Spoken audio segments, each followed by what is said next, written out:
Bonsoir, mesdames et messieurs. Bienvenue à la bibliothèque de Brossard. Mon nom est Éric Vallière. Je suis bibliothécaire ici.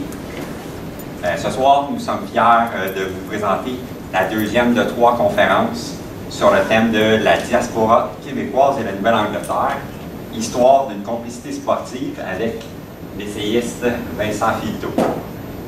La conférence de ce soir s'intitule « Jack Kerouac, porter le ballon de Lowell à New York ». Il sera question du passé de footballeur de l'écrivain Jack Kerouac. Et la conférence sera sous forme d'entretien entre moi et Vincent. Et à noter que la 3e conférence sera le mercredi 13 juin. Ce sera sur le destin croisé, les patriotes de la Nouvelle-Angleterre et le Québec, un récit des racines profondes qui unissent les patriotes de la Nouvelle-Angleterre et le peuple québécois depuis les années 1970. Fait à noter, Vincent Filleteau détient un baccalauréat et une maîtrise en littérature de l'UQAM. Sa thèse était consacrée à la mémoire ouvrière en Amérique. Vincent est aussi, comme j'ai mentionné, essayiste, mais aussi poète. Il a contribué les écrits, Saison baroque, les nouveaux cahiers du socialisme. Il publie aussi sur le site de RDS et le site de la Première Ronde. Et également, Vincent travaille à la bibliothèque depuis environ 2 ans. Oui. Donc, je suis préposé auprès. Je pense qu'il y a des gens qui me connaissent. On se connaît bien, là, la mémoire discute souvent au comptoir de littérature et de cinéma. Donc, donc c'est une série de... On va être... Donc, il y a eu déjà une première conférence qui a eu lieu à la bibliothèque le 28 mars. Donc, c'est un cycle de 3 conférences. Donc, qui a pour but de réfléchir sur les traces et l'héritage de la diaspora québécoise, sur l'existence collective, ou les traces du passage de tous ces Canadiens français, ce million de Canadiens français qui se sont exilés vers les usines dans la Nouvelle-Angleterre au 19e siècle. Et pour moi, donc, la prémisse de ce projet-là, si on peut dire, c'est que ces gens-là font partie non seulement de notre identité, de notre trajectoire, mais donc ça fait partie de mes obsessions personnelles, bien sûr. J'essaie de quand même de définir une objectivité à ça. Pour moi, ils font partie de notre peuple quand même, ces gens-là. Ceux qui sont partis et dans la moindre mesure, peut-être, leurs descendants aussi, qui sont un peu coupés de cette mémoire-là. Pour toutes les raisons qu'on connaît, que ce soit l'assimilation, la perte de la culture, le fait d'aller vivre dans une culture massive comme celle des États-Unis, et donc de vivre en survivance en Amérique, donc tout ça, qui n'est quand même pas étranger à notre réalité à nous, puisque les Québécois, quand même, il y a une exception québécoise sur le continent nord-américain ou américain en général, de ce fait que nous sommes encore 8 millions de personnes, de citoyens qui parlent français en Amérique, donc qui détonnent, qui ont une culture propre, bien différente de celle des États-Unis ou celle du Canada anglais, qui est en quelque sorte une excroissance de la culture américaine ou du peuple américain. C'est un autre débat. Mais, la première conférence portait sur les 2 boxeurs. Il y en a qui étaient présents ici, la première. Donc, la première conférence sur Elzéar Rioux, un bûcheron de 3 pistoles qui est devenu boxeur, qui a boxé en Nouvelle-Angleterre, et sur Ovila Chapdelaine. J'ai une coquille en bouche de traitement orthodontique. Ça se peut que je prononce mal les mots par moment, donc je m'excuse tout de suite. Donc sur Ovila Chapdelaine, donc le premier champion du monde des poids lourds de boxe, mieux connu sous le nom de Jack Delaney, donc la conférence portait sur ces 2 boxeurs-là. Et puis il y a une chose que je voulais mentionner, là, que j'ai pas raconté lors de la première conférence parce que je ne le savais pas. Je l'ai découvert plus tard. En fait, c'est ma mère qui a fait qui était très touché là, par le destin tragique d'Elzéar Rioux, qui, après avoir connu un succès relatif en Nouvelle-Angleterre comme boxeur, est revenu au Québec après une fin de carrière désastreuse et qui est mort dans l'oubli. Moi, je croyais qu'il était mort à Trois-Pistoles. Je croyais que, parce qu'il avait repris la terre familiale pendant un moment, mais ma mère est tombée sur une espèce de un texte qu'un de ses arrière-cousins avait écrit. Lui, il habite à Cohamsville, ou un truc comme ça, une ville des environs. Et puis on a découvert qu'il avait été enterré au cimetière Côte-des-Neiges. Alors, nous, on voulait aller visiter la tombe d'Olivia-Chapdelaine. Et puis, ma mère a appelé au cimetière Côte-des-Neiges. On voudrait savoir où est située la tombe d'Elzéar. Voilà. Et puis, l'homme en question qui était en charge du registre, tout ça, a dit, écoutez, je vais vous rappeler parce que là, il faut que je fasse des recherches pour trouver l'emplacement précis de la tombe. Finalement, il a rappelé 2 jours plus tard, et on a appris qu'Elzéar Rioux avait été enterré dans les fosses communes. Il n'avait pas eu le droit à une tombe avec son nom inscrit dessus et tout ça. Donc disons que ça, non seulement ça confirmait, mais ça conférait une force supplémentaire à ce destin d'oublier de l'histoire-là. Ça s'ajoute au thème de la conférence précédente. Oui, parce que, comment dire, le fil conducteur de ce projet-là, c'est d'offrir une voix. Donc, de tous ces corps, tous ces gens, tous ces anonymes, donc qui sont morts sans laisser de traces, ou pratiquement pas, sinon sur les gens qui les ont connus, ou, ça, ou les quelques historiens qui ont consacré leurs travaux à l'histoire des Franco-Américains de la Nouvelle-Angleterre. Je pense à Yves Roby, par exemple. Donc, eux, comme on fait un travail remarquable au plan de l'historiographie et tout ça, mais il manquait cette dimension-là du témoignage, on va dire, presque charnel, là, comment l'histoire s'inscrit dans la chair, dans l'âme. De ceux des oubliés. Oui, et ça, c'est ce que la littérature est capable de faire. C'est pour ça que Kerouac, c'est une des dimensions de ce que je vais traiter ce soir, avec Kerouac, la dimension du témoignage. Oui, justement. Passons à Kerouac. Donc, on va...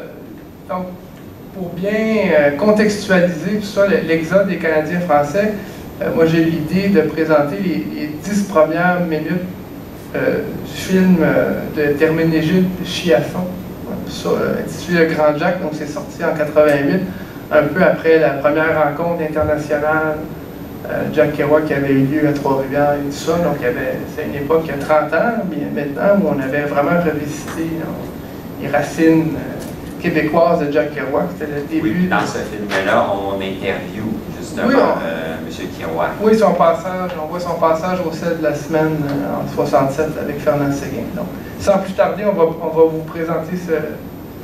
Je vais te demander si tu peux, juste pour un petit angle technique, mais ça va être résolu en 2 temps, 3 mouvements.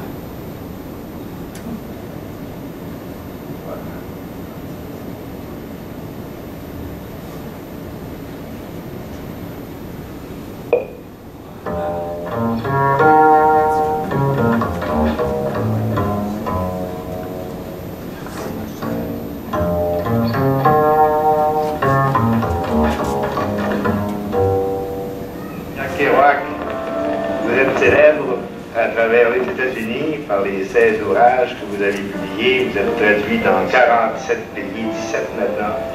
Vous êtes traduit dans 47 pays, c'est bien 47? Oui. 16 langues. 16 langues. Pour les Canadiens français qui vous connaissent, vous demeurez quand même, même si vous ne le voulez pas, franco-américain. Vous êtes celui qui est né à Lowell, dans le Massachusetts, de parents canadiens-français. Et avant de parler de votre carrière d'écrivain et comment vous y êtes venu, nous aimerions savoir ce que c'était que l'enfance d'un franco-américain à Lowell. comment ça s'est passé? Quelle sorte de famille vous aviez? Votre père, votre mère, vos frères, vos soeurs? À Noël, on avait des petits quartiers canadiens. Oui. Ce qu'on appelle les Little Canada? Non, ça c'était les ténements. Mais le Canada était un, oui. On restait pas là, l'autre bord de la guerre. C'était pareil qu'on est resté au Canada. On mangeait des cartons, des bouquets. Ah, c'est pas trop tard, hein? Tu sais que j'ai peur quand je suis toute seule. À peine, petit Jean, il est dans la cour avec son petit char. Il est là, puis il a à se coucher, là. T'en fais pas, ma petite Angie, je serai rentré avant 11h. On a reçu une grosse commande, elle est arrivée à matin. Manuel, matin. Petit Jean, rentre à la maison, ta mère a besoin de toi. Viens, petit homme. As-tu pris ton bain? Oh, demain, si je suis sale. Laisse faire. Tu me feras des cartons si t'as le temps, là. Qu'est-ce que faisait votre père? Imprimeur. Il imprimait quoi? Des cartes, puis des petits papiers de semaine, de politique. Des journaux politiques à propos de une belle grosse shop. Ils ont perdu la flotte. Une inondation.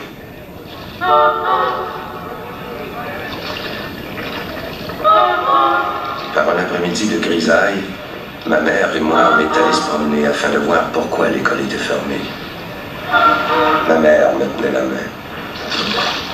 Il y avait dans cette scène quelque chose de triste qui me rappelait la crise de 1930. L'air était gris.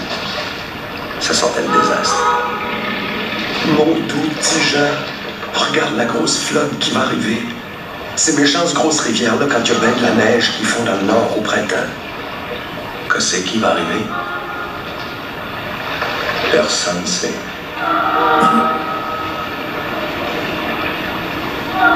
Personne ne savait, Jack, que la rivière allait monter ce jour-là au point d'inonder ta vie. Qu'elle te forcerait à prendre la route vers des risques et des éliminations improbables. Et ce serait si simple de croire que cette route s'est arrêtée en Floride, le 21 octobre 69, et que tu dors désormais pour toujours à Lowell, quelque part en Nouvelle-Angleterre, le lieu de tant de rêves et de déceptions. Car Lowell, avant d'être ton tombeau et ton berceau, fut une ville de rêve pour des générations de Canadiens français qui venaient y chercher la fortune dans ses filatures. Plusieurs, comme tu sais, y trouveront que peine et misère, et le sentiment d'avoir oublié et peut-être perdu quelque chose d'irremplaçable. Les Canadiens, dans notre temps-là, qui ont monté aux États, les familles étaient nombreuses au Canada. Et puis, les venus étaient pas assez forts pour supporter les familles. Et puis, les Américains ici avaient bien peu de familles. Les familles de 1, 2, puis plusieurs n'avaient pas du tout. Fait qu'ils donnaient leur terre à moitié. C'est le même qu'on est venu. On n'était pas les seuls. Les familles puis des familles. Bon, ça. Quand j'ai parti du Canada pour m'en aller dans les États, j'avais une simple valise que mon butin était dedans. J'avais une simple valise, mais de l'argent il y en avait peu dedans.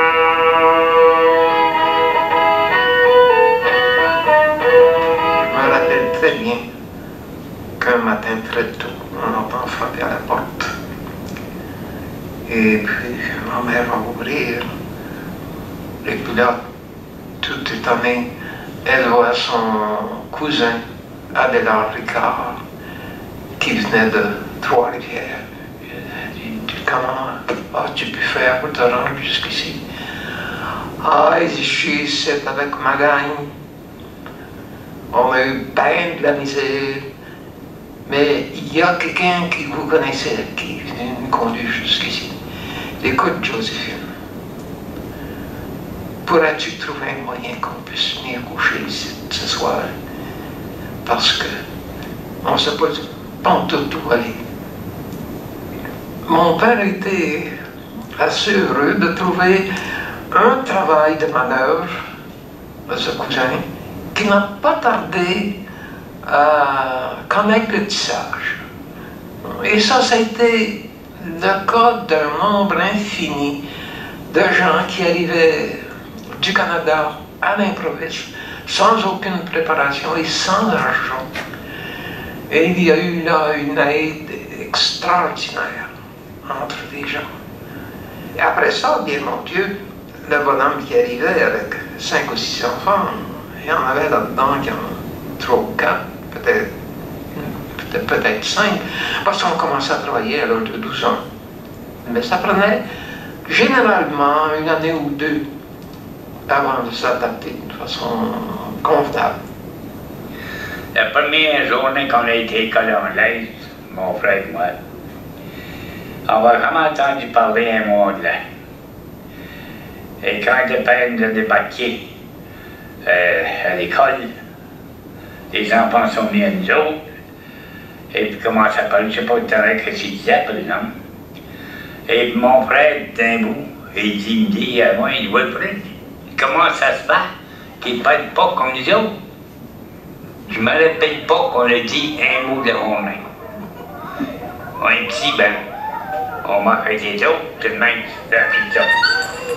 Ouais, mais quand même, je n'ai jamais entendu un mot anglais ni mon frère non plus, qu'on ne peut pas se rappeler, parce que ça nous a surpris. Vous aviez des frères et des sœurs? J'avais une sœur, Caroline, et un frère, Jérôme. Nous venons du monde. Eh bien, qu'est-ce qu'ils ont arrivé? C'est lui qui me pose les questions. Vous êtes allé à l'école française? Oui, oui, Saint-Louis-de-France. Je ne parlais pas l'anglais avant j'avais 6 ans. Vous n'avez pas appris l'anglais avant l'âge de 6 ans? Oui. Ça veut dire que dans votre famille, on ne parlait pas anglais? On parlait français dans la cabane, à la maison. Est-ce que votre père était né? Léo Alcide Pirouac. Hein? Il est né à Léo Alcide Pirouac. Où est-ce qu'il est né dans la province de Québec? Non, il est né à Saint-Hubert, de Rivière-du-Loup. Oui, dans la province de Félix Coppard. Émile Alcide Kerouac, né en amont à Saint-Hubert, Canada, en 1889. Je peux me représenter la scène lors de son baptême, dans une église catholique, fouetté par le vent qui traverse le pays, avec son haut clocher hérissé de pointes de fer et les habitants endimanchés. Les fonds baptismaux où il est baptisé qui s'harmonisent avec la couleur des vieilles dents sur cette terre de loup. Solitaires, les plaines d'Abraham. Je peux m'imaginer toutes les espèces de Kerouac qui ont dû être présents en ce jour de l'année 1889, un dimanche probablement, où Émile Alcide fut loin pour son tombeau. Ses sœurs belles et sculpturales, vêtues d'interminables draperies coupées par les couturiers de Montréal. C'est là qu'est le mystère pour moi. Le mystère de Montréal, la capitale, la culture de tout le Canada français, d'où est venu le fouet, et la paternité originale qui s'est multipliée et qui a fait de nous les vrais fils d'Émile. Je revois le baptême de mon père à Saint-Hubert, les chevaux, les voitures, les reines que l'on tire soudain avec colère. Une histoire complète à elle seule, l'histoire d'Émile. Ses frères et ses sœurs en colère, toute la troupe descendant de la ferme stérile vers les usines des USA. Leur début dans le New Hampshire, des commencements de l'Amérique, avec les bretelles roses, les blondes cendrées, les barbershop quartets, les cantines où l'on vend du popcorn avec du beurre fondu dans une théière, et les batailles à coups de poing dans les rues le dimanche après-midi, entre les brutes et les héros.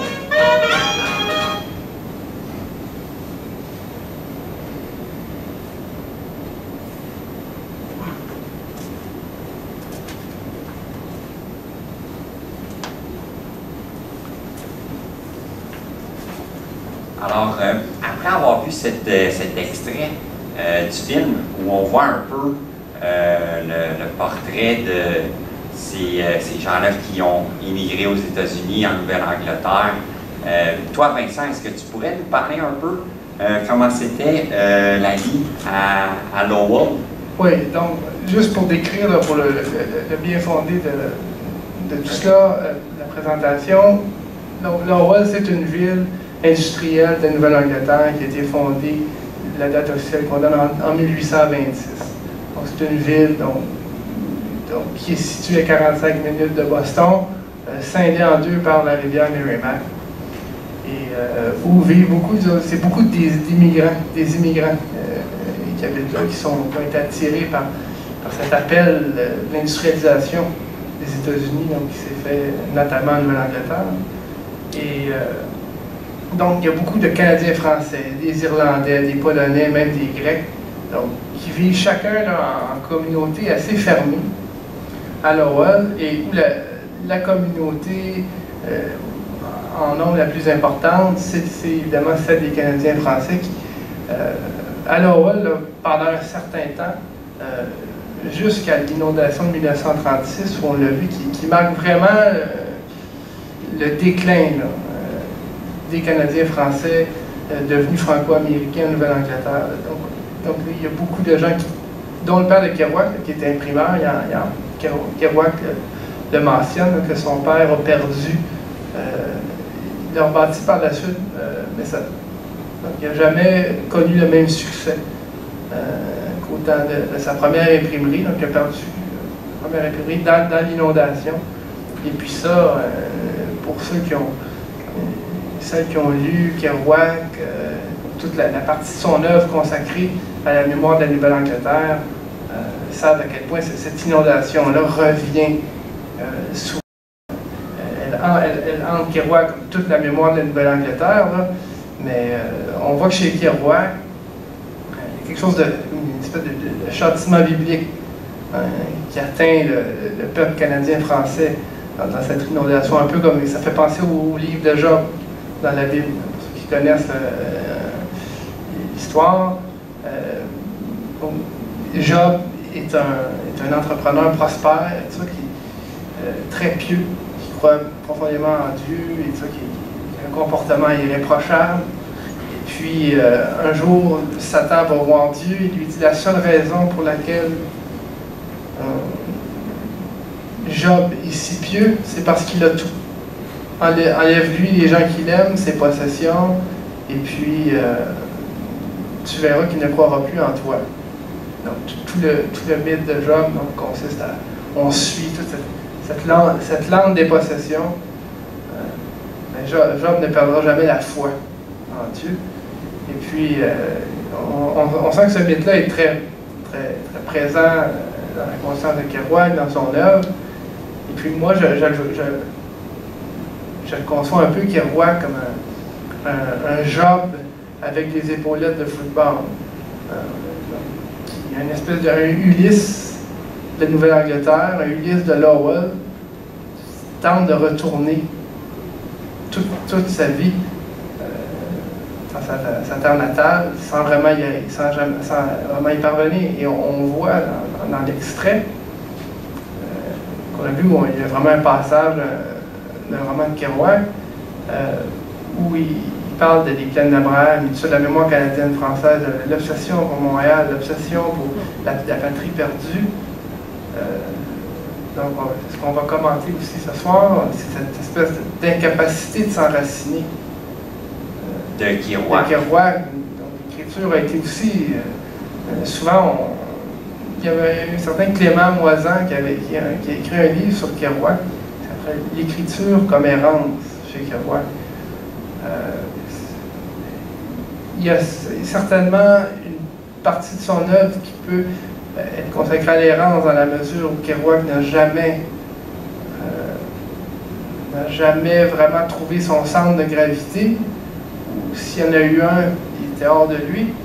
On va voir plus tard ce que j'entends par ça, mais c'est un peu...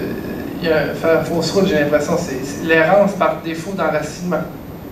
je pense que c'est quelque chose qui manque dans le livre de Moisan, par exemple. C'est ça. Il y a l'errance, comme deux parties dans l'œuvre de Kerouac, comme la Library of America, c'est un organisme à but non lucratif. Eux publient des œuvres de grands auteurs américains. Ils ont entré récemment, en 2009, je crois, ils ont rentré Kerouac dans leur collection, et puis ils ont scindé l'œuvre donc il y a les poèmes, comme une partie distincte de l'œuvre, mais il y a vraiment les road novels, comme les plus célèbres d'entre eux, on retrouve On the Road, évidemment, le Dharma Bomb, le souterrain, tout ce qui se passe plus, la traversée vers l'ouest, vers San Francisco, le pôle culturel de la Californie, tout ça. Et il y a les romans de la Nouvelle-Angleterre, comme The Town and the City, le premier roman de Kerouac, Maggie Cassidy, le dernier que je vais plus commenter, qui est moins connu, Vanité du Rose, qui est le dernier roman publié du vivant de Kerouac, où là, Kerouac raconte vraiment comment son déménagement à New York, comment il a accédé à l'université Columbia par une bourse d'études, parce qu'il joue au football. Donc, moi, je m'intéresse, donc, ceux qui me connaissent ou ceux qui m'ont lu un peu savent à quel pour moi, je conçois le sport. Évidemment, je suis un fan de sport assez maniaque, là.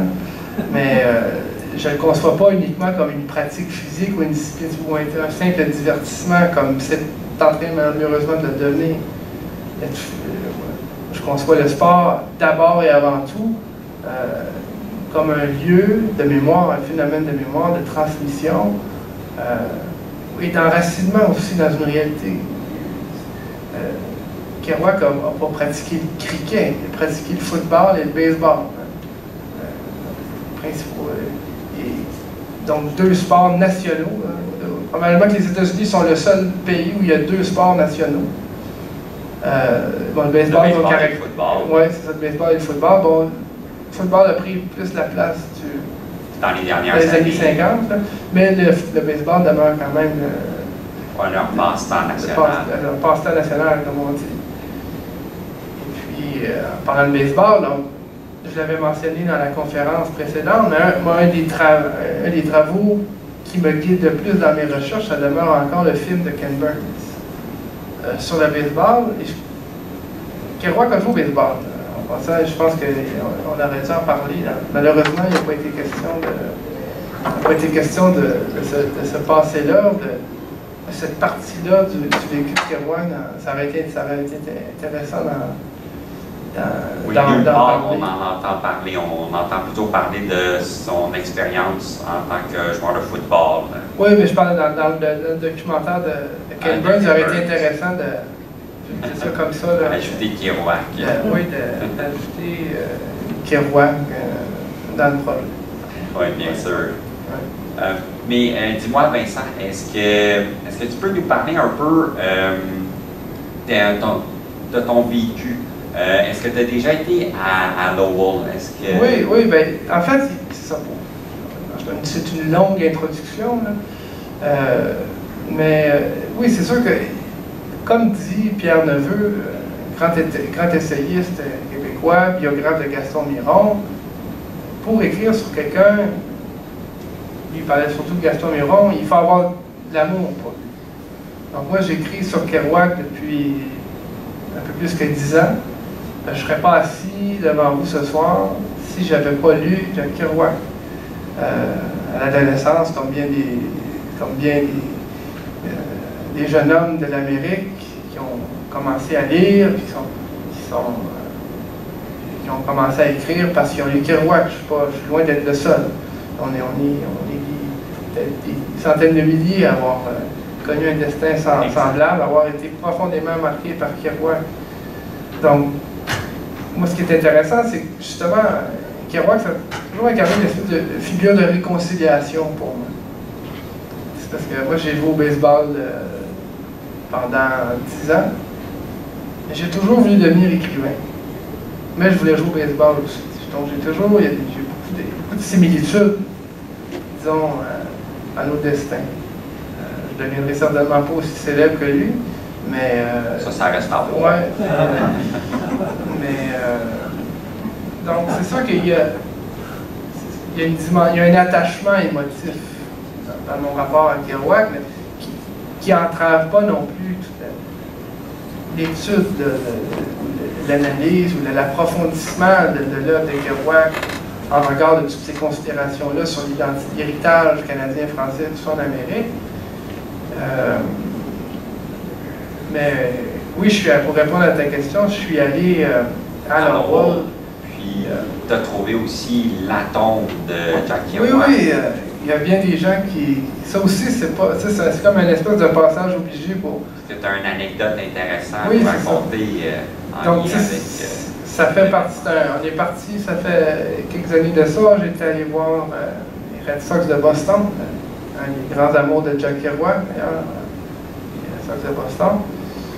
Et puis, c'est allé une espèce de pèlerinage à travers la Nouvelle-Angleterre.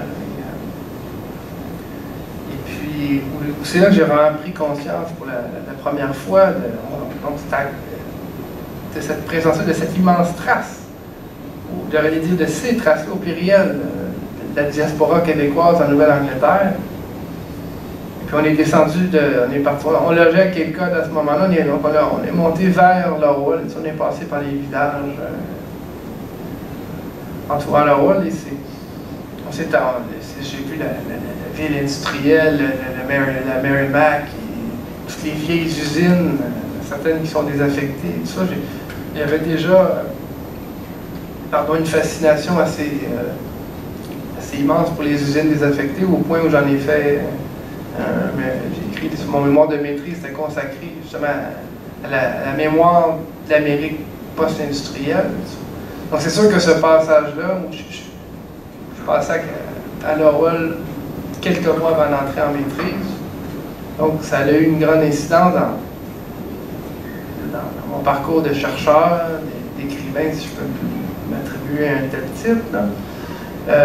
Et puis on est arrivé à la tombe de Kerouac, on a cherché sa maison. On la voit à un moment donné dans sa première maison, parce qu'il y a eu déménagé. Kerouac a vécu dans plusieurs maisons à Lowell. La première qu'on voit, c'est celle sur Lupine Road, qui n'existe plus malheureusement aujourd'hui. On l'a cherché. On devrait la revoir. Oui, bientôt. Et puis, on a trouvé le cimetière, et puis, c'était assez juvénile, j'étais presque gêné de dire ça. J'avais versé une canette de bière sur la tombe de Kerouac, comme bien les gens ont fait aussi. Et puis, on est resté là pendant un moment. J'avais amené des poèmes de Kerouac, je lisais ça autour de la tombe. Et elle m'a amené, il y a une jeune femme qui est arrivée. Elle était fâchée. Elle dit « You're stepping on my grandmother's tomb ». Je me suis confondu en excuses et j'ai expliqué, écoutez, je ne savais pas qu'on était sur... on voulait vraiment pas profaner les lieux et tout ça. On vient du Québec. Et puis, on est venu voir la tombe de Jack Kerouac. Bon, je pense qu'elle était habituée. Il y a beaucoup de gens qui font le voyage pour aller là. Et puis, elle nous a dit, ma grand-mère était d'origine canadienne-française. Nous sommes beaucoup comme ça ici, qui avons des ancêtres canadiens-français, mais malheureusement, je ne parle plus le français. Peut-être qu'un jour, je vais réapprendre. Et puis, elle est partie, je ne sais plus si c'est nous ou elle qui est partie en premier, mais moi, je suis resté marqué par cette brève discussion-là. Avec cette personne. Oui, et c'est là que j'ai pris conscience que nous étions jadis nombreux là-bas. Et puis, les circonstances dans lesquelles les Canadiens français sont partis là-bas étaient tragiques. Les gens crevaient de faim. Comme j'avais mentionné dans la conférence précédente, c'était une conséquence directe de l'acte d'union. Après, suite aux rébellions patriotes, où vraiment, il y avait une volonté politique de la part du gouvernement canadien-anglais de l'époque d'assimiler une fois pour toutes les Canadiens français au point où les affamés. Le Bas-Canada, ce qui était le Québec à ce moment-là, était en retard à tous les plans, à la remorque des États-Unis, à la remorque de l'Ontario. C'est pour ça qu'il y a deux foyers. Ça m'amène à un des points que je n'ai pas assez approfondi lorsqu'il était question d'Elzéar Rioux et de Chapdelaine.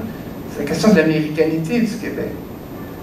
Qu'est-ce que ça signifie, cette dimension essentielle de notre identité? Nous sommes, on dit toujours, bon oui, nous sommes. C'est comme devenu convenu, de dire, oh oui, nous sommes nord-américains parce que le Québec, géographiquement, est situé en Amérique du Nord, et que ça serait comme un fait comme ça, qui n'est pas nécessaire d'approfondir et tout ça. Mais c'est bien plus que ça, c'est bien plus qu'une identité géographique. Bien sûr que oui, c'est une identité culturelle, c'est quelque chose qui est transmis, mais c'est quelque chose dont nous sommes privés aussi. Je crois que l'américanité du Québec, qu'on essaie de nous... L'américanité, c'est ça, c'est un terme encore à définir et tout ça, qui est quand même, dont les bases ont déjà été jetées au début des années 90, que ce soit en histoire ou en littérature, où on sait vraiment, les chercheurs québécois se sont mis à essayer de définir en quoi nous sommes américains. Mais cette visite-là à Lowell, pour moi, c'est là que j'ai compris que cette américanité-là, c'était quelque chose qui était aussi, qui se passait en dehors des frontières du Québec. Que ce soit, bon, moi, dans mon mémoire de maîtrise que j'ai consacré notamment à Patrice Desbiens, lui, sa poésie c'est situé à Sudbury, en Ontario. Donc, ça, c'est un foyer d'américanité. Pour moi aussi, le Canada anglais, c'est-à-dire une extériorité, quelque chose c'est une culture qui nous est étrangère, mais à travers laquelle on survit quand même, on perdure. Peut-être encore davantage au Canada, encore aujourd'hui, parce que pour des raisons évidentes, politiques et tout cela. Alors qu'aux États-Unis, on est vraiment dans le domaine de la trace. C'est quelque chose qui est pratiquement disparu. Il reste seulement des traces. Donc c'est ça, parce que une belle formule que j'emploie souvent de Georges Haberman sur la ténacité des survivants. Donc quelque chose, une part irréductible de notre passage qui demeure là, mais qui va rester en quelque sorte, je veux dire, muette tant ou si longtemps qu'il n'y aura pas quelqu'un ou quelques-uns qui vont essayer de faire parler ces traces-là. Donc, d'où l'intérêt pour moi d'étudier la dimension chez Kerouac de son passage, pas de son passage, mais de son vécu en Nouvelle-Angleterre. Et puis, moi, je parle de mon vécu, mon beau-père, le père de ma blonde, lui, a vécu pendant quelques étés. Oui, une partie de... Elle est passée des vacances à Lawrence, qui est un village juste à côté de Lowell. Et lui m'a raconté souvent son passage là-bas, ses cousins, ses cousines qui cassent le français ou qui ne parlent pratiquement plus, mais qui sont demeurés très pieux et tout ça, ils gardent quand même, on va dire... oui, il était très pratiquant. Oui, donc ils ont gardé, il y a quand même gardé quand on parle de traces, ces gens-là sont des traces. Il n'y a rien de... Je ne veux pas les instrumentaliser, tout ça, c'est pas péjoratif, quand ça, c'est juste qu'ils sont des traces vivantes de notre passage. Et puis, tout ce que mon beau-père m'a raconté, moi, ça m'a, en tant qu'écrivain, je suis très gêné de dire ça, mais je ne sais pas, en tant que personne qui écrit, là, j'avais vraiment une dimension, dans ma famille, il y a quelqu'un qui a vécu, donc là, je veux dire, il y a un attachement à cette mémoire-là qui là, vraiment, m'a décidé à en faire, à écrire là-dessus, activement. Donc... Et puis, si on revient sur notre oui, je me suis égaré un peu, oui. Jack Kerouac. Est-ce que tu peux nous parler un peu de son passé de footballeur? Oui, oui. Donc moi, c'est vraiment important de mentionner que, donc, comme j'ai parlé tantôt de Kerouac comme une figure de réconciliation. Donc, il y a une espèce d'idée commune véhiculée comme quoi le sport et la culture ou la littérature sont deux imaginaires incommunicables, qui sont incapables de parler l'un de l'autre ou de dialoguer, tout ça. Et puis, évidemment, je considère que cette idée-là est fausse, elle est erronée, elle nous prive de plusieurs récits extraordinaires que peuvent engendrer le sport et la littérature lorsqu'ils se rencontrent. Et c'est une des choses qui m'intéresse chez Kerouac, c'est que moi, je dis que le sport a été en quelque sorte la première langue littéraire de Kerouac. Là, je vais expliquer, c'est une grosse affirmation et tout ça, mais Kerouac, depuis l'enfance tardive, est fasciné par les livres, par les récits, par l'écriture, et souhaite devenir écrivain. Un écrivain, il y a une formation d'écrivain. On ne devient pas écrivain du jour au lendemain. Il y a des ratages, il y a des tentatives, tout ça. Les premières tentatives d'écriture de Kerouac, c'était des petits articles de sport. Lui, il jouait, comme je l'ai dit, il jouait au baseball et tout ça. À l'âge de 13 ans, il a commencé à écrire des petits articles. Il allait à des courses de chevaux à Pocketville, près d'Howard et tout ça, et puis il rédigeait des articles là-dessus. Mais il était question des courses de chevaux, mais très peu. Rapidement, on voyait que pour Kerouac, le sport avait une dimension qui était capable de donner une forme littéraire ou vivante à la communauté, aux gens qui étaient réunis là-bas et qui écrivaient, les femmes et les hommes qui étaient présents. Tu n'avais pas juste mentionné les faits de la course. Non, c'était assez accessoire, ça. Quand on lit, d'ailleurs, si ça vous intéresse, ces articles-là sont réunis dans un livre qui s'appelle Underwood Memories. Moi, j'avais commis c'est très kerouacien, j'avais commis un larcin quand j'étais au secondaire, j'avais volé le livre à la polyvalente. Dans mon école, je voulais ce livre-là, il était épuisé, je ne le trouvais plus. J'aurais pas dire ça, je travaille à la bibliothèque aujourd'hui. Mais, donc, c'est une anecdote. Non, on n'encourage personne à avoir les livres. Non, c'est très important que les livres soient accessibles à tous. Donc, moi, j'ai écrit sur ces articles-là, je les ai lus plusieurs fois, je les ai annotés. Et c'est ça, c'est très accessoire, les faits, qui a gagné la course, quel cheval est arrivé. C'est plus tout ce qui entoure. Oui, c'est ça, tout l'imaginaire. Rapidement, Kerouac, il y a une qualité littéraire très forte d'ailleurs dans ces textes-là. Pour un garçon de 13 ans, c'est assez impressionnant de voir qu'il avait déjà une maturité dans le ton, dans le style, et tout ça, dans le regard, dans la capacité à traduire une réalité, à la représenter. Et ça va beaucoup plus loin que ça, parce que Kerouac était très complexé de son amour du sport plus tard. Là. Il a caché tous ces textes-là, ça n'a jamais été publié, mais Kerouac aussi a créé, ça c'est très innovateur, là. Il a créé une ligue de baseball imaginaire.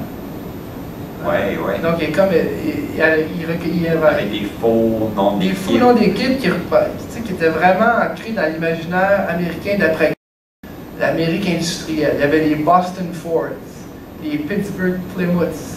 Les marques de voitures. Toutes les marques de voitures donc, qui faisaient rêver la classe ouvrière américaine, mais qui incarnaient aussi, dans ces marques-là, étaient pas seulement des marques des voitures, c'était une marque identitaire aussi. Il y avait une signification, une adhésion à tout ce que pouvait représenter une voiture. Les écrits de Serge Bouchard à ce titre-là sont très, très éclairants aussi.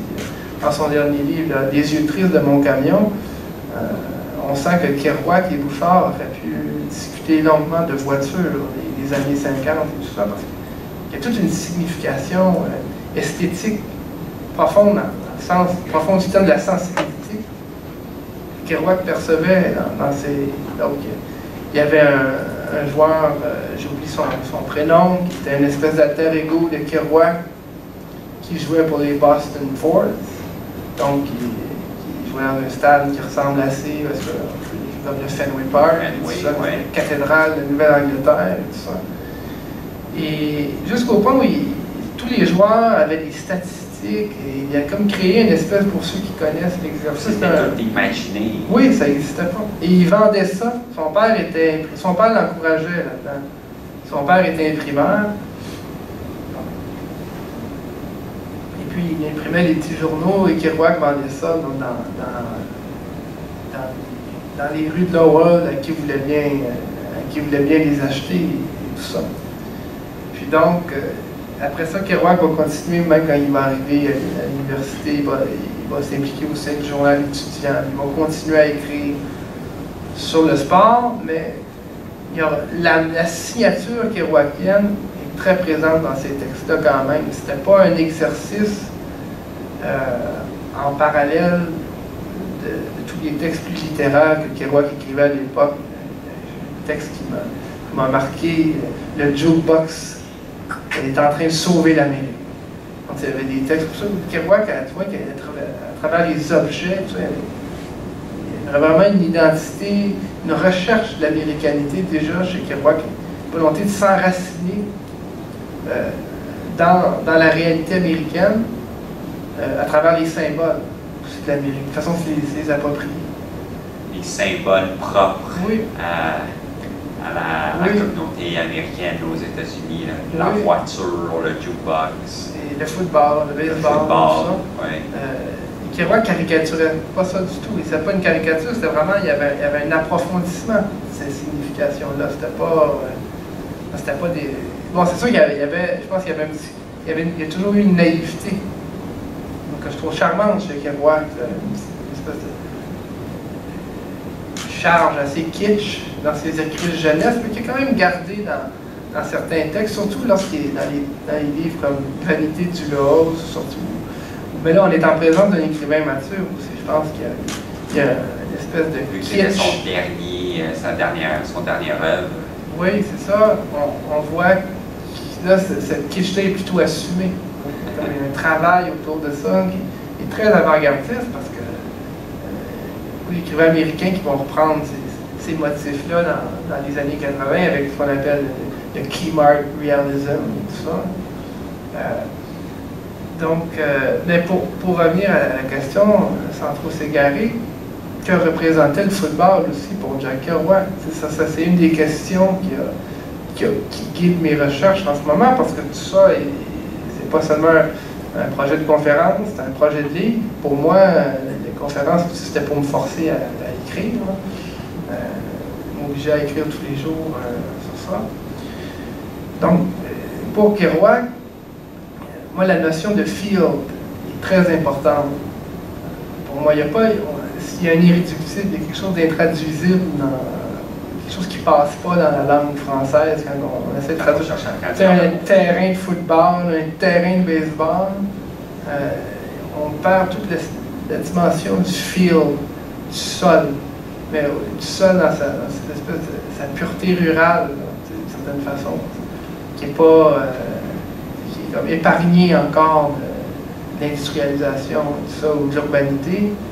Donc, c'est pour ça qu'on parle souvent du baseball puis du football comme des sports pastoraux, quelque chose qui est vraiment ancré dans la réalité rurale. C'est comme toute une nostalgie dans le football puis dans le baseball du moment où le baseball, par exemple, surtout le baseball, n'était pas disputé dans les grands stades d'épicentre urbain de Montréal, urbain d'Amérique, mais plutôt dans les champs ruraux comme dans le magnifique film, l'adaptation du roman de Kinsella, Shoeless Joe, qu'on a Field of Dreams, donc avec Ken Burns, pas Ken Burns, avec Kevin Costner, pardon. Donc là... Il se construit un terrain de baseball. Oui, pour ressusciter Shoeless Joe et son père, les en faire jouer. C'était un match qui n'a jamais terminé, au fond. C'est une des beautés du baseball. Un match de baseball, théoriquement, pourrait ne jamais se terminer. Si le match va en prolongation. Si un frappeur éternellement c'est au bâton. ce que Kinsella fait dans le roman. Le match joue un petit peu depuis 70 ans. Ils sont comme pris dans une antichambre de l'histoire et tout ça. Donc, je pense que chez Kerouac, il y a une sensibilité esthétique très forte au fil, du chant. Dans le baseball, on l'a, l'avant-chant, l'arrière-chant, c'est quelque chose quand même qui a passé dans la langue française. Au football, on est sur le terrain. C'est pas quelque chose d'un peu mécanique là-dedans, qui est désincarné, alors qu'en anglais, on est sur le field, on est on the field.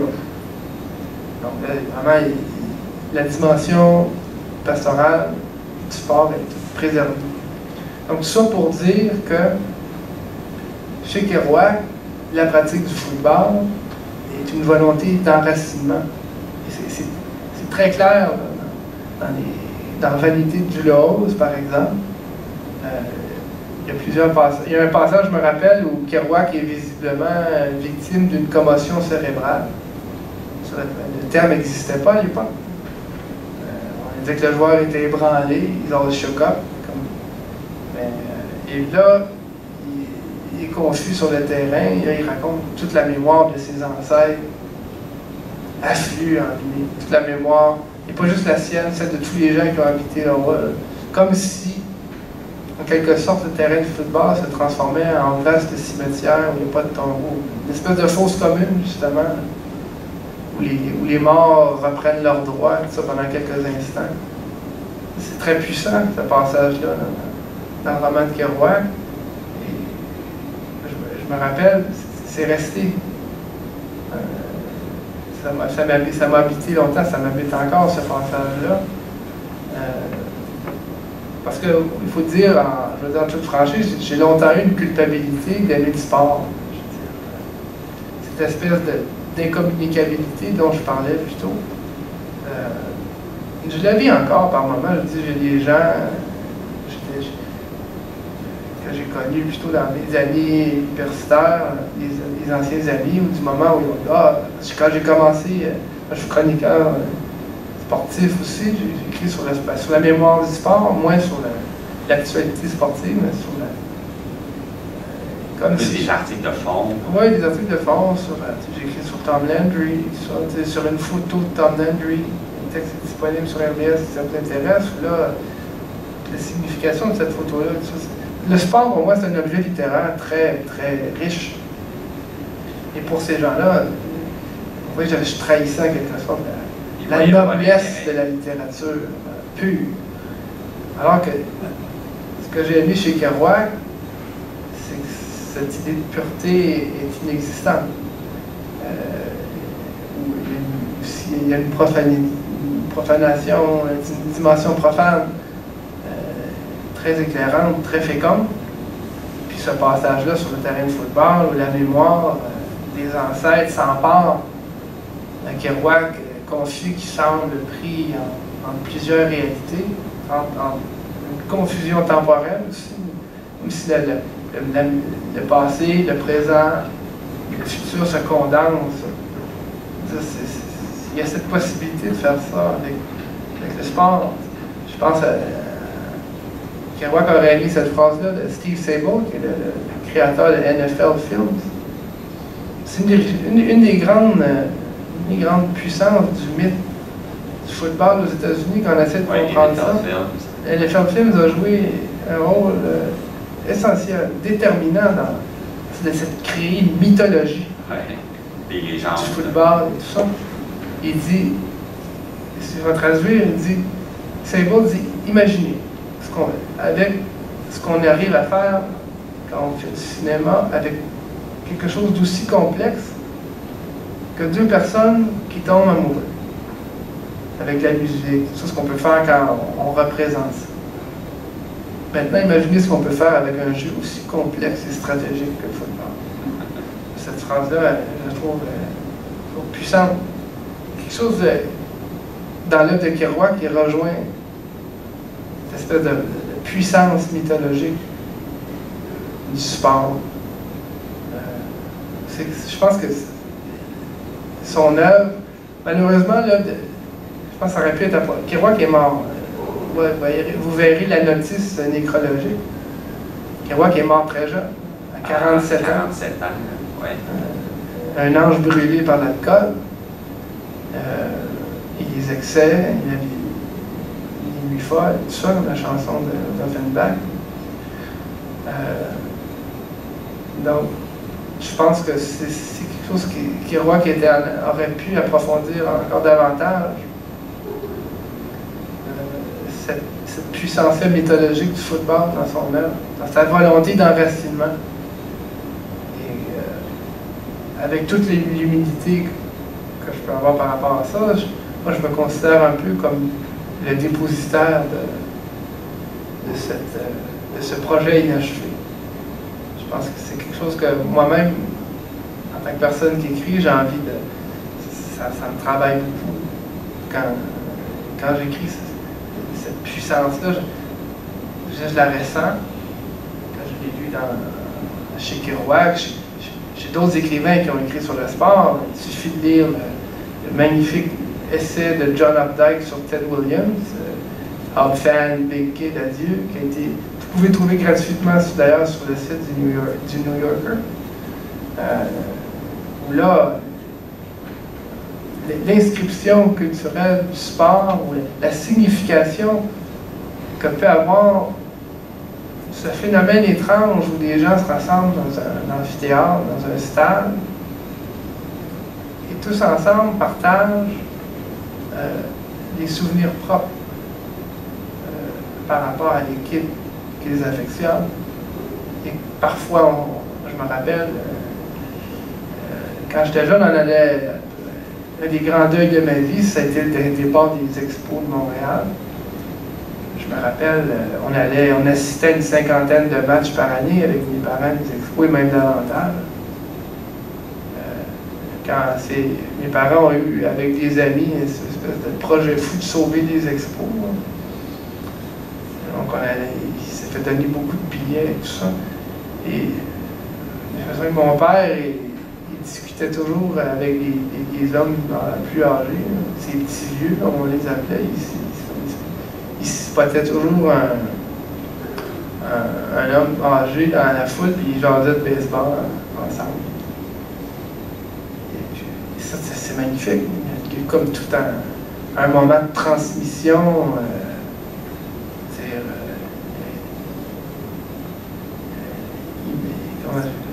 Un moment de transmission formidable. Le baseball surtout permet ça, non? Mais le football aussi, toutes ces tournées, les discussions qu'on a, c'est quelque chose de beaucoup plus vaste, beaucoup plus, comment dire, anthropologique, une dimension anthropologique où on se raconte une aventure humaine avec des perceptions différentes.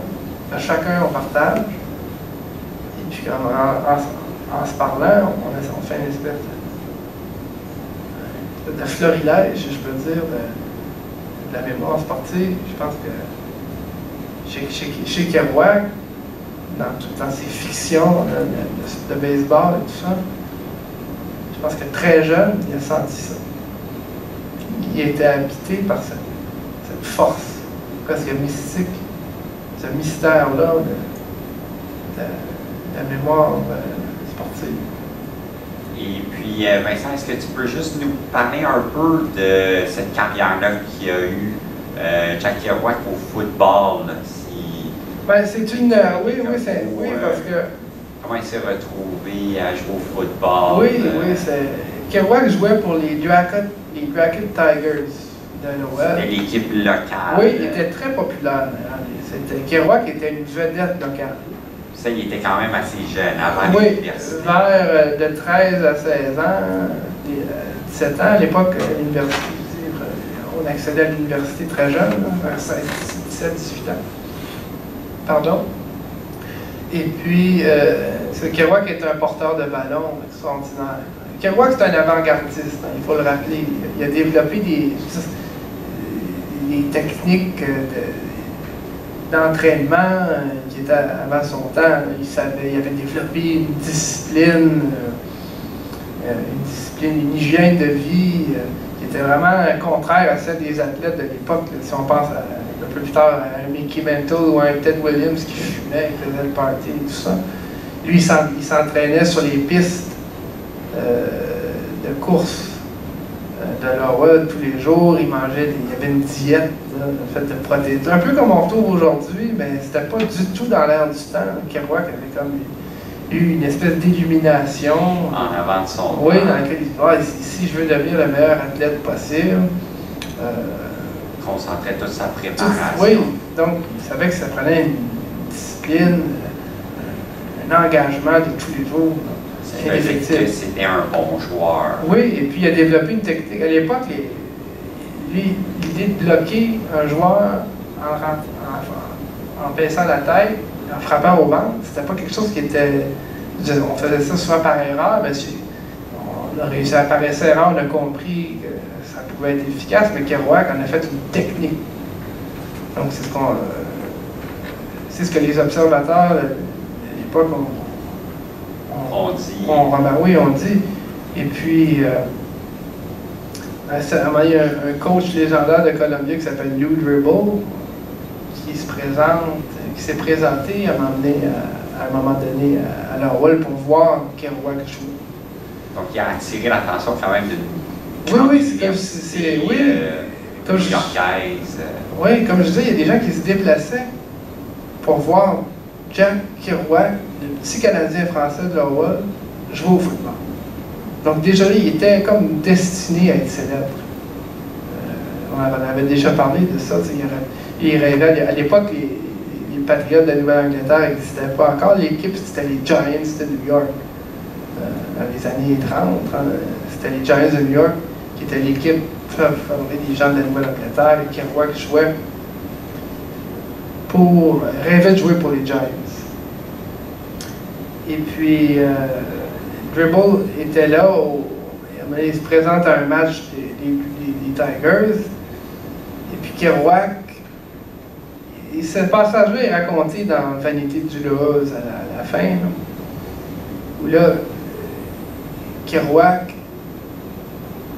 fait part dans le roman de son complexe de Canadien-Français. Où là, il dit, moi je vais leur montrer comment qu'un Canadien français est capable de jouer au football aussi bien que les Italiens et les Irlandais. Donc il y a comme l'aveu d'une impuissance. Comme on avait parlé avec Elzéar Rioux et tout ça. Cette espèce de conscience de l'échec, conscience du péril qui est toujours là. Comme quoi le sous-estimé. Aquin dit comme ça, pourquoi faut-il toujours que le Canadien français soit obligé de percer au sens fort du terme pour exister en Amérique, ou dans le Canada à l'époque en 62 quand Aquin écrit ça.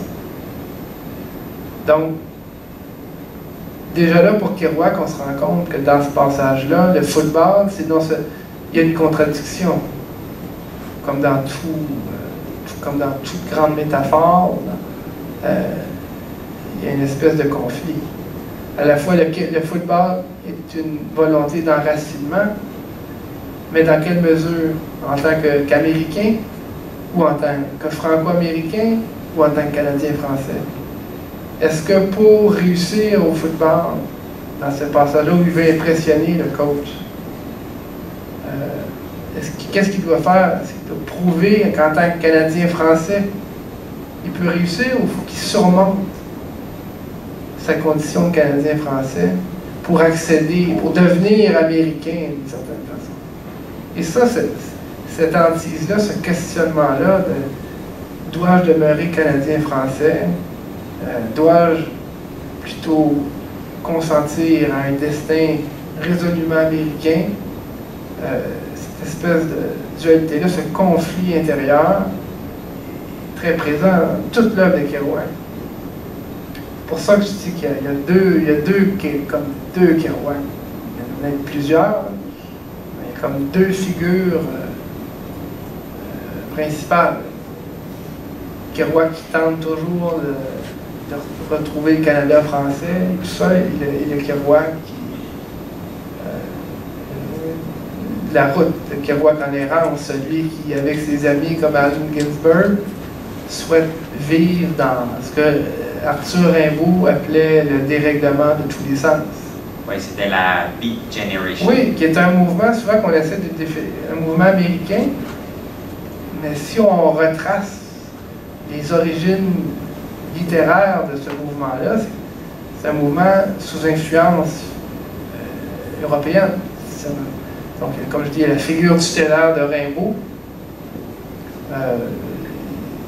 qui inspire la Beat Generation, tout le symbolisme, donc tout le symbolisme français. Il y a le surréalisme aussi. C'est toute cette espèce d'idée de volonté d'atteindre par l'acte créateur une nouvelle conscience, un nouvel état de conscience, une surréalité, une nouvelle réalité. Là, je l'exprime dans des termes assez, comment dire, réducteurs. Mais je ne veux pas rentrer non plus dans une analyse du ça.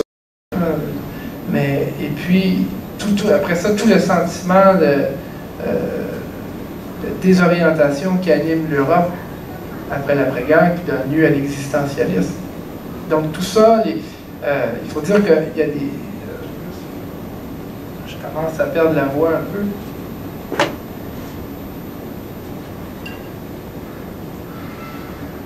Donc, il y a des poètes comme Lawrence Ferlinghetti, dont on voit un extrait là, à la fin du diapo qui saisit bien ce qu'était Kerouac. Je trouve dans quelques vers.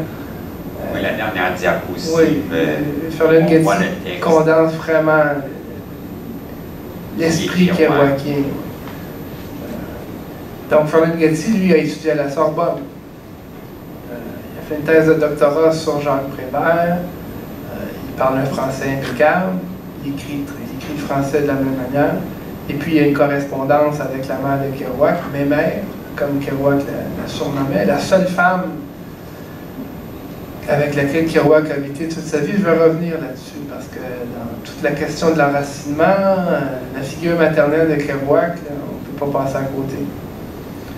Et puis, lui a, donc, comme des gens comme Burroughs, Ferlinghetti, Corso, même Ginsberg, des gens qui ont eu accès à la culture européenne, arrivent aux États-Unis, et puis ils sont désenchantés. Donc, ils se rendent compte que toute la vie culturelle tumultueuse qu'on retrouve en France est absente aux États-Unis. Donc, tout le projet des beats et d'amener ce que Ginsberg et Kerouac appelaient une réalité sacramentelle, ou du sacrement. Il y a quelque chose de... aussi l'intertexte bouddhiste est très présent chez Kerouac et tout ça. Une espèce de... un renouveau spirituel aussi de l'Amérique que les beats ont voulu incarner. Donc il y a ça chez Kerouac, mais plus quand on lise les lettres ou les derniers textes de Kerouac, on se rend compte que Kerouac a toujours été en quelque sorte en porte-à-faux de tout ça. Il a voulu adhérer à ça parce qu'il y avait... c'est mon interprétation, si je peux me tromper. Mais pourtant, il était considéré comme le premier, le pape, la Beat Generation, comme on dit souvent appelé, oui. Devant tous les autres. Oui, c'était le plus célèbre, oui. Alors que dans les faits, si je peux dire, Kerouac, Denis Vanier, le grand poète québécois, écrit un très beau texte, d'ailleurs, sur cette question-là, dans un ouvrage introuvable. Aujourd'hui, je pense que c'est comme Jack Kerouac à la confluence des cultures, un truc comme ça. C'était quelque chose, c'était l'espèce d'acte de colloque de la rencontre internationale Jack Kerouac qui avait eu lieu à Trois-Rivières en 1987, où lui, il parle de la marginalisation. Le titre du texte, c'est la marginalisation de Jack Kerouac par la Beat Generation. Et là-dedans, lui, il raconte comment au fond, Kerouac a été un peu traité comme l'idiot du village par les membres de la Beat Generation. Tous les complexes que Kerouac avait par rapport à ses origines. Souvent, Kerouac essayait de parler à William Burroughs de ses ancêtres canadiens-français. Et Burroughs lui répondait sèchement « I don't want to know anything about those French Canadians ». Il faut dire que Burroughs, lui, était le petit-fils du fondateur des Texas Instruments, des calculatrices. Calculatrice, par exemple. Donc, il était le fils d'un riche industriel qui était lui aussi même un autre qui était coupable de ses origines, d'une certaine façon, quand on fouille la vie de Burroughs aussi, mais qui, ce moment-là, ce rejet des origines canadiennes-françaises de Kerouac, va le pourchasser toute sa vie. Une blessure, parce que Kerouac a toujours été quelqu'un de très lucide, malgré toutes les quantités astronomiques d'alcool qu'il pouvait absorber.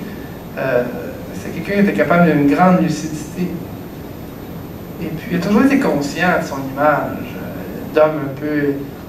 C'était vraiment un homme, un fils d'ouvrier, une espèce de surhomme un peu à l'Elzéar Rioux et tout ça. Il avait l'air d'un camionneur. Il avait toujours un bûcheron. Il avait toujours ses chemises de flanelle, un peu comme celle-là. Je ne fais pas l'air d'un bûcheron. Donc, souvent il raconte et il faisait rire de lui. On le trouvait sympathique quand même, et un peu, même toujours, on le voit dans le passage du documentaire, l'entrevue avec Fernand Séguin, Kerouac a suscité l'hilarité pendant... il est dur à trouver, l'entrevue dure une demi-heure à peu près. Tout au long de l'entrevue, Kerouac parle en joual de Lowell, en joual franco-américain, qui casse non seulement le français, mais qui casse le joual. Donc, tout au long de l'entrevue, les gens rient. Oui, ça fait rire ça fait un peu les gens. Kerouac, on voit qu'il est dérangé par ça. Victor Lévy-Beaulieu, dans son magnifique livre sur Jack Kerouac, l'essai poulet, je comprends pas. Si je rencontre Victor Lévy-Beaulieu un jour, je vais lui demander pourquoi essai poulet. Comme celui-là. C'est un mystère impénétrable pour moi encore aujourd'hui. Il raconte à quel point Kerouac a été blessé par la Beat Generation. Non, mais le passage... Par le passage à l'entrevue. Oui. Et Denis Vanier, lui... Parce que tout le monde l'a rencontré. Il y a plein de gens qui ont rencontré Kerouac lors de son passage à Montréal en 1967. Dans son texte, Denis Vanier raconte qu'il a trouvé Jack Kerouac en état d'ébriété sévère dans les studios de Radio-Canada, complètement seul, et qu'il l'aurait emmené dans un club de jazz à Montréal. Et Kerouac lui aurait raconté tout justement ce désespoir, cette souffrance-là d'avoir été rejeté par les billes. Alors que les musiciens de l'émission du Sel de la semaine, dans le documentaire radio qui avait été réalisé par Gabriel Anctil et Franco Nuovo, racontent qu'ils sont partis dans un restaurant avec Kerouac. Ils ont picolé toute la nuit, donc on ne sait plus qui croire. Qui a raison, quelle version est la bonne. On veut s'approprier Kerouac, on veut en faire. Donc c'est ça. Je passe du coq à l'âne un peu, là. C'est un peu ça le propre des entretiens. C'est ça, Kerouac aussi, pour revenir aux questions, pour les écrivains québécois, ça a été le début du questionnement sur notre américanité. Là, on a dans l'essai Poulet, justement, de Victor Lévy-Beaulieu, il présente carrément Kerouac comme un Québécois. Donc, il va écrire Kerouac avec un E accent aigu. Il va en parler comme d'un Québécois, parce que la Nouvelle-Angleterre, à l'époque, en raison de l'ancrage très fort des Canadiens français là-bas, était surnommé le Québec par en bas. Donc, c'est pour ça que c'était pour le VLB, ça allait de soi. Oui, ça allait de soi de concevoir un Kerouac parce qu'il habitait tout simplement une espèce d'excroissance du Québec. Moi aussi, je partage un peu ce fantasme-là de VLB. Ça fait partie, comme je l'ai dit, de ma mythologie personnelle, si je peux dire. Et puis, donc, c'est ça à partir de VLB, tout ça, on prend conscience, à travers la figure de Kerouac, on commence à se questionner sur la dimension américaine de notre identité, tout ça. Et parce qu'au fond, pour le dire simplement, Kerouac a perdu le Québec, mais nous avons, on a un manque d'américanité. Kerouac cherchait le Québec, nous on cherche le Québec aussi, mais on cherche notre américanité aussi à travers lui. Il y a comme une espèce de confusion des recherches. Au fond, personne ne trouve vraiment ce qu'il cherche. Mais ça amène une contradiction intéressante.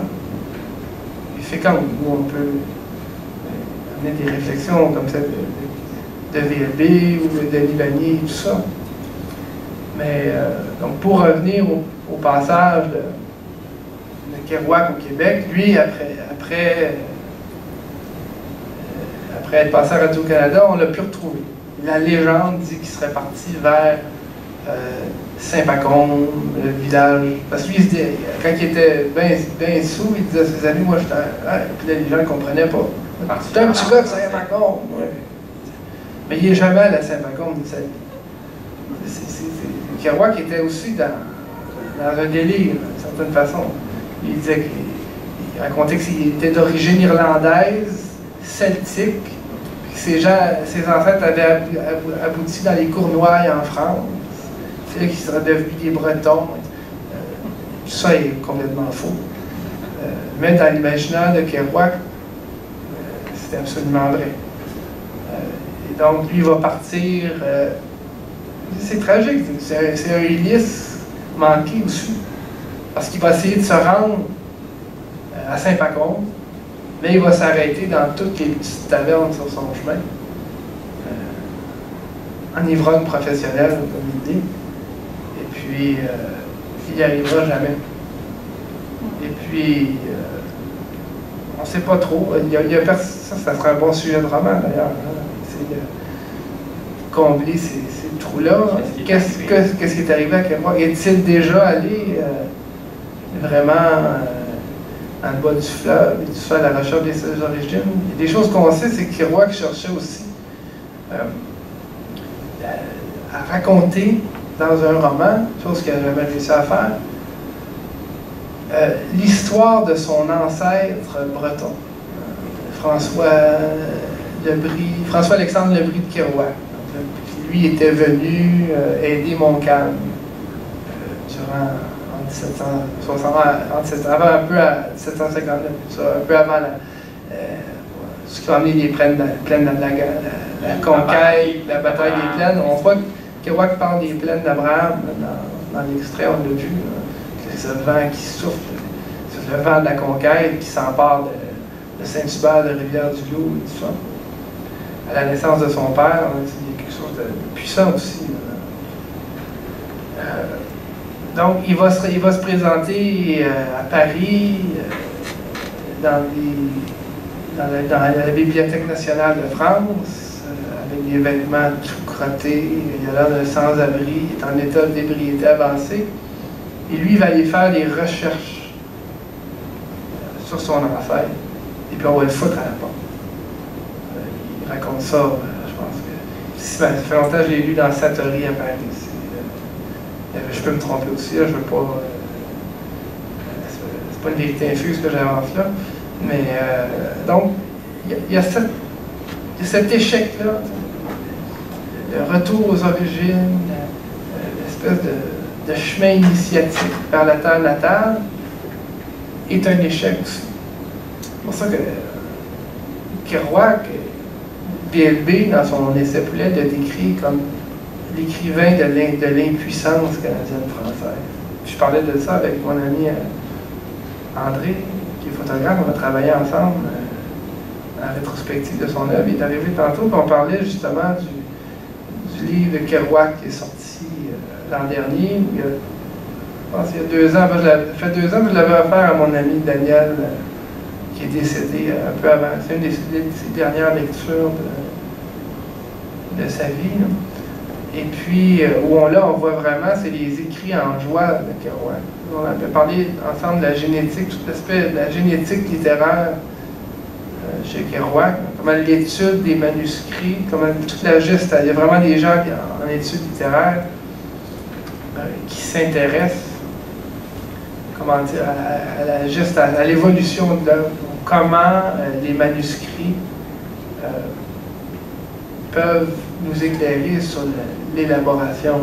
Comment ça fait partie de l'œuvre. C'est un texte à part, mais qui porte une signification qui peut expliquer, qui peut éclairer beaucoup le trou de l'œuvre. Il y a ces écrits-là, La vie et dommage, qui sont sortis récemment, où là, on voit vraiment l'écriture en joie de Kerouac, qui n'est pas une langue du tout travaillée. Il parle de poulage, même du poulet, il va l'écrire P-O-U-L-A. Il n'y a aucun souci de la langue. C'est pas un travail du joual comme c'était le cas, par exemple, chez Michel Tremblay et tout ça. Donc, cette volonté, cette impuissance-là, on la remarque profondément, on la remarque particulièrement dans ces écrits-là. Est-ce qu'on peut terminer avec une dernière question? Oui, mais il y a juste... J'aurais aimé te poser la question, oui. À savoir, on a parlé que Kerouac faisait partie de la Beat Generation, mais qu'est-ce qu'il en est vers la fin de sa vie? Oui. Il a pourtant tourné vers un intérêt pour le mécartisme. Oui. Il était pour la guerre du Vietnam. Comment est-ce qu'on peut expliquer ce changement d'opinion qui est bien différent de ce que la Beat Generation prônait? Oui, c'est là l'espèce de... Comme je disais, Kerouac était toujours en avant de son temps. Cette espèce d'avant-gardiste involontaire, si on veut dire. Autant Kerouac a annoncé le mouvement hippie, eux se sont réclamés de son œuvre, de ses idées et tout ça. Autant il était innovateur aussi en tant qu'architecte. Autant il s'est rallié lorsque le mouvement... Lui, il était insulté. Kerouac, quand il était quand même propre de sa personne, je veux dire, quand il partait pas 3 semaines sans brosse, il se coupait les cheveux courts, il portait des chemises repassées, tout ça que sa mère le passait. Il était quand même très soigné de sa personne. Il trouvait ça, il était insulté que des hommes avec des cheveux longs, des barbes, des sandales se réclament de son œuvre. Kerouac n'a pas vraiment compris en quoi ses écrits pouvaient tenir lieu d'une certaine manière de manifeste pour le mouvement hippie. Alors, comme tu dis, il y a un virage ultra-conservateur, ultra-républicain à la fin. Est-ce que c'est vraiment un virage? C'est un 180 degrés. Moi, je ne sais pas, parce que Kerouac a toujours été fasciné par des hommes comme Gary Cooper, John Wayne, qui étaient des ultra-républicains, qui incarnaient toute cette Amérique conservatrice du common man, de la classe ouvrière, les porte-étendards politiques et culturels, parce que c'était des acteurs, mais qui incarnaient d'une certaine façon, on appelle les vraies valeurs américaines, c'est-à-dire le travail, la religion, la famille, la discipline, tout ça. Donc Kerouac a toujours été profondément appelé par ça. Il s'identifiait à ça. Et, donc au point même où il va écrire ce texte-là, le dernier texte de sa vie, qui s'appelle « Après moi le déluge ». Donc Kerouac, on sent qu'il va mourir. C'est un texte qui a été publié 2 jours après sa mort, mais que lui a écrit quelques jours avant de mourir. Où là, c'est un pamphlet vitriolique contre le mouvement hippie, contre ses anciens amis. Ginsberg et tout ça, où il dit que la seule voie de salut d'Amérique, c'est la chrétienté, le patriotisme. Donc, toutes les valeurs oui, conservatrices. Ben, comment s'expliquer ça? Je pense que c'est comment s'expliquer un aveu ultra-conservateur chez Kerouac, parce que comme j'ai expliqué, c'est pas vraiment un virage quand on tient compte du malaise que Kerouac avait par rapport à ses amis qui proviennent de milieux de profession libérale et tout ça, assez riches et tout ça. Kerouac, toute sa vie était profonde. Il retournait à Lowell régulièrement. Sa dernière femme, Stella Sampa, c'était une femme de Lowell avec qui il a entretenu une correspondance toute sa vie, avec qui il a décidé de se marier dans les dernières années de sa vie. Très attaché, parce que sa mère, donc, son père était imprimeur, propriétaire de... travaillait, c'est un ouvrier. C'est pas lui qui... C'était pas un homme riche. Non, non. Et sa mère, avant de devenir mère au foyer, elle vendait des souliers. Donc dans une petite boutique de Lowell. C'était pas le même cheminement là, que les autres, comme Ginsberg. Oui. Et puis, ça, je vais finir là-dessus. Kerouac a toujours ressenti une culpabilité par rapport à ses parents, par rapport à ce qu'il est devenu. Il avait le sentiment d'avoir trahi ses parents. Et puis, ça, on le voit dans le film d'ailleurs, le Grand Jack, il a vu un passage où son père dit « Tu tiens qu'une bande de drogués, qu'est-ce que tu vas faire de ta vie? » On dirait que tu rejettes tout ce qu'on t'a appris. L'honneur, le sacrifice, le travail, tout ça. Et puis dans Vanité du Lord, Kerouac revisite ce moment-là de sa vie où il dit... Son père. Oui, puis son père est mort du cancer. Lui est à l'hôpital parce qu'il a pris une quantité trop grande de benzédrine. Il était l'ancêtre des speed. Et puis, je vais juste...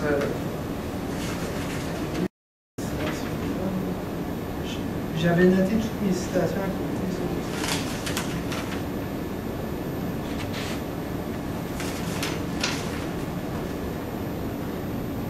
Voilà, je l'ai. Et Kerouac est à l'œuvre. Donc, je dis, toute la vie de Kerouac s'apparente à une suite de prémonitions tragiques. Et dans les dernières pages de Vanité du Lord, le narrateur raconte un épisode de sa jeunesse où il s'est retrouvé à l'hôpital général de Queens, suite à une crise de thrombophlébite causée par une surdose de benzédrine au même moment où se mourait son père, l'homme qui l'attend déçu. Là, je cite Kerouac, mais c'est dans cet hôpital que je commençais à réfléchir à moi-même. Je commençais à comprendre que partout dans le monde, les intellectuels des villes vivent coupés de la terre et ne sont en fin de compte que des insensés dépourvus de racines, mais des insensés tolérables qui ne savent pas comment continuer à vivre. J'ai développé une nouvelle vision personnelle d'un gouffre plus authentique qui dépassait de beaucoup toute cette ordure prétentieuse des existentialistes, des hipsters, des bourgeois décadents et de tout ce que tu veux. Donc, Kerouac raconte un épisode de sa jeunesse où il se retrouve à l'hôpital, mais au moment où il écrit ça, il est en fin de vie. Et puis, parce qu'on va finir là-dessus, sur comment Kerouac est mort. Comme je l'ai dit plus tôt, Kerouac, toute sa vie, a vécu avec sa mère. Puis sa mère, à la fin de sa vie, elle souffrait d'arthrite. Et puis, il a décidé de déménager sa mère de la Nouvelle-Angleterre vers Saint-Pétersbourg, en Floride. Donc, sa mère est devenue en quelque sorte une snowbird permanente. Et Kerouac, lui, retournait toujours à Saint-Pétersbourg après les longues virées, tout ça. Donc, ça, Kerouac, toute sa vie, c'était comme... Il s'est brûlé dans l'errance, puis il cherchait toujours à s'enraciner. À travers sa mère, la figure maternelle. C'est elle qui faisait des cortons, comme il dit, puis des tourtières. Cette femme-là a toujours, même bien qu'elle vivait aux États-Unis, a toujours refusé d'apprendre l'anglais. Donc, il était comment dire, impensable pour elle de renoncer à son identité canadienne-française et d'apprendre cette langue qu'elle ne comprenait pas et qui ne signifiait rien pour elle. Kerouac retournait toujours vers elle. Et puis, quelques jours après avoir écrit Après moi le déluge, Kerouac décide d'aller coucher à la Belle Étoile sur le balcon de la maison de sa mère et tout ça. Et puis, c'est ce que sa femme raconte, c'est ce que les témoignages racontent. Après ça, le lendemain, il a travaillé sur le plan de son cycle romanesque parce qu'il voulait tout réécrire, son œuvre. Et Vanité douloureuse était le roman qui inaugurait ce cycle romanesque-là. Toute son œuvre évacuée d'idéologie béniste. Donc là, il voulait vraiment retrouver la véritable Amérique, celle qu'il n'a jamais été capable de représenter. Parce qu'il y a des passages très sévères envers l'Amérique des banlieues et tout ça dans les œuvres On the Road, surtout. Et puis comme s'il reniait tout ça. Il voulait réécrire son œuvre, repartir à zéro. Et puis, Kerouac, c'était un homme orgueilleux. C'était un homme de sa génération. C'était un homme, il se plaignait jamais. Un homme et puis, le lendemain, sa femme est aux toilettes et elle l'entend gémir.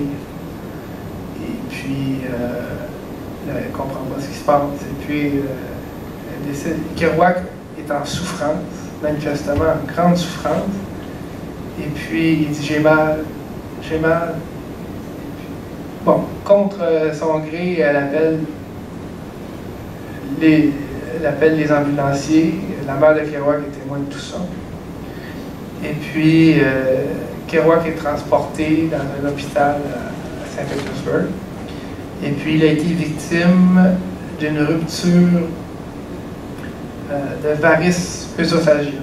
Donc, c'est une mort très commune chez les alcooliques qui souffrent d'alcoolisme aigu, là, qui sont rendus, Kerouac était rendu avec le syndrome de Korsakoff et tout ça. Là.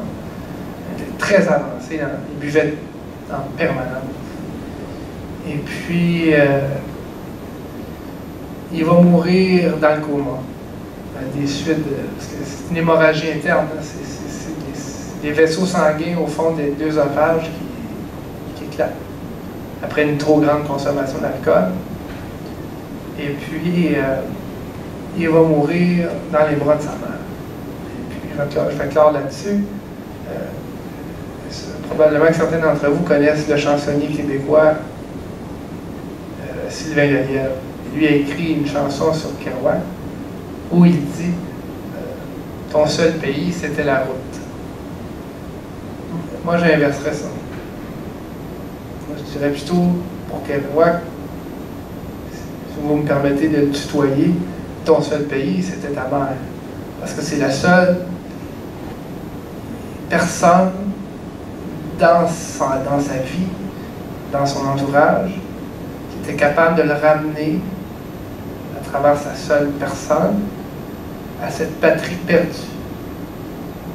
qui n'a jamais été capable de retrouver. Ton seul pays, c'était ta mère. Donc, Kerouac, d'une certaine façon, si on peut dire d'une manière, une image poétique, est mort dans son pays. Il a finalement retrouvé la patrie perdue en Floride. Il attend l'élection de bien des Québécois l'hiver, mais dans les bras de sa mère. Si on peut être clair comme ça, voici le destin tragique de Jack Kerouac.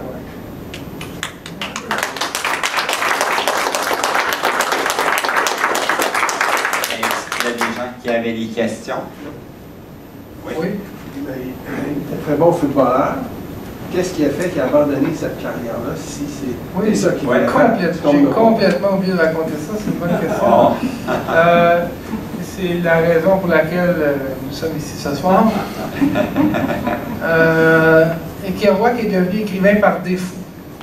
Si on peut dire, il a toujours voulu devenir écrivain, mais il n'a pas eu le choix de devenir écrivain. Parce qu'il a eu une grave blessure au genou. Quand il jouait. À Columbia. Oui, c'est ça. Et puis c'est là qu'il s'est commencé à. C'est là que c'est. Pour reprendre l'expression de ma grand-mère, c'est là qu'il a commencé à bomber. C'est là qu'il a commencé à sortir dans les clubs de New York. Il a rencontré des poètes comme Ginsberg, cette espèce de junkie lyrique qui était Herbert Huncke. C'est un gars qui vendait de l'héroïne sur la rue, mais qui écrivait de la poésie. Puis Kerouac est devenu ami. C'est lui qui l'a fait tomber en disgrâce aux yeux de sa mère. C'est eux, là, cette espèce de gang de voyous lettrés qui ont fait tomber Kerouac ce mauvais chemin. Il n'est pas resté à l'université. Non, après ça, il est devenu écrivain. Il a commencé On the Road. Dans le fond, si on reprend, si on contextualise ça dans l'œuvre de Kerouac, On the Road, c'est ce qui se passe après la blessure. L'errance vers Denver, vers San Francisco et tout ça. Dans un roman, Jean-Claude Germain, il fait une très bonne remarque dans le film. Kerouac est toujours, dans The Road, il est toujours on the back seat, sur la banquette arrière. C'est pas lui qui conduit. Et là, il y a quelque chose du Canadien français, moi je trouve dans cette différence-là. C'est pas lui qui est au commandes.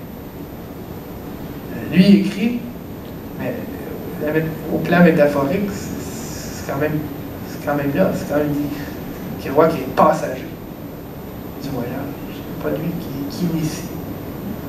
Mais c'est drôle parce que en the road, dans le manière que je l'ai perçu, c'est le refus de l'enracinement. C'est toujours la mouvance tout le temps, parce que si tu t'arrêtes, tu deviens comme les gens que tu veux pas être. Oui, mais en même temps, quand on regarde The Road, il y a des passages où il parle de Lowell, il en parle comme une espèce de paradis perdu. Comme s'il avait été obligé de quitter Lowell.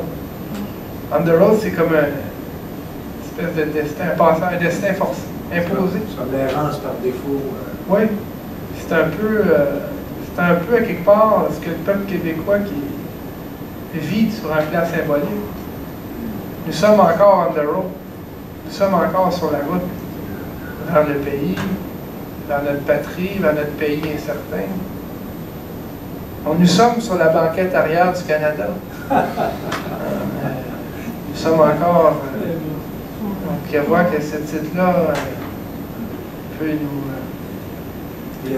Si tu permets, tout l'aspect de parler de républicain, un peu populiste, on pourrait dire aujourd'hui, John Wayne, toutes ces valeurs terribles à la Trump. Lui, d'après ce que j'ai pu comprendre, il s'identifiait à ça. Oui, bien, il y avait un certain. C'est sûr qu'il y avait, je pense chez Kerouac, qu'il y avait une espèce de fantasme de l'Amérique ouvrière virile. Oui. Mais moi, ce que je voulais dire, c'est que quand tu regardes les dernières élections américaines, tous les endroits ruraux, c'est rouge. Oui. Puis les zones démocrates, c'est des zones urbaines. Oui. Tu sais, on dirait que c'est les cultivateurs, je ne sais pas trop, les gens qui sont dans la terre, qui vivent dans les zones rurales, qui vont à l'église, tu sais, républicains, toutes les valeurs que tu parlais tantôt, ça incarne ça aussi. Oui, parce que ces gens-là se font avoir par le Parti républicain. Parce qu'il y a une contradiction, on en parlait cette semaine, le Parti républicain c'est toujours présenté comme le parti à la défense des travailleurs, de l'homme du commun. Alors que c'est le parti des industriels, des grands propriétaires terriens, des grands financiers, des riches. Il y a un très bon livre d'ailleurs là-dessus que ma blonde m'avait offert, Pourquoi les pauvres votent à droite. Parce que dans ces terres-là, rurales, il y a un attachement comme Kerouac à cette virilité ouvrière-là, comment dire, un caractère rudimentaire de l'Amérique, que le football, que le baseball incarne. Ça fait partie de l'identité américaine. Malheureusement, il y a des formations politiques qui l'instrumentalisent. Mais en fait, dans le football, qui en font un piège. Dans le football, on a vu ça dernièrement, le genou à terre oui. A créé un... Oui, mais le Parti républicain... Débat, ouais. Mais là, le Parti républicain a voulu... Pourtant, Trump est toujours... Pourtant, la NFL reçoit des milliards de dollars de l'armée américaine, quelque chose de politique là-dedans, mais refusait que l'hymne national... Oui, parce que, mais en même temps, c'est parce que ces gens-là conçoivent le moment de l'hymne national comme un moment pour rendre hommage à tous ceux et celles qui ont sacrifié leur vie pour la nation américaine. Et puis, je pense qu'il faut comprendre les deux côtés de la médaille. Autant les Afro-Américains qui revendiquent une justice sociale, des revendications hautement légitimes. Nous, on ne peut prêter serment à un pays qui refuse de nous consentir une égalité ou qui nous vend une fiction de l'égalité raciale. Comme Ali qui voulait parler en Vietnam. Donc c'est là qu'il y a depuis... Oui, c'est ça. Mais autant du côté des conservateurs, eux perçoivent ce geste-là de contestation comme un désaveu des sacrifices. Oui. Donc c'est très complexe. C'est que ça vient toucher des... Mais il y avait une Américaine qui me faisait remarquer, qui demeurait à New York. Elle faisait remarquer qu'elle avait de la famille dans la Midwest américaine. Elle disait, si tu remarques, le long des côtes, le long de la côte Est et de la côte Ouest, la Californie, tout ça, les Européens, les gens de l'extérieur viennent visiter, tu sais, c'est rare qu'ils vont aller dans le centre. Ouais. Puis là, ils ont un contact, autrement dit, ceux qui vivent du long des côtes, ils ont un contact avec l'étranger, un échange, avec, un esprit un peu plus ouvert. Mais quand ils venaient visiter leur famille à New York, ceux qui restaient dans le Midwest, ils étaient comme, ils les trouvaient un peu, tu sais, lui, c'était justement la rurale, l'église, le dimanche, puis tout ça, toutes ces valeurs-là. Là, elle dit, il y a la côte est américaine, New York, tout ça, la côte ouest, la Californie, tout ça. Oui, c'est comme tu dis, c'est dans le parallèle. Entre les deux, elle disait, entre les deux, il y a un champ de patates. Non, mais c'est réducteur, non, mais c'était fort. La bibliothèque ferme dans très peu de temps, donc malheureusement, on va clore la conférence de ce soir. Merci. N'oubliez pas le 13 juin. Oui.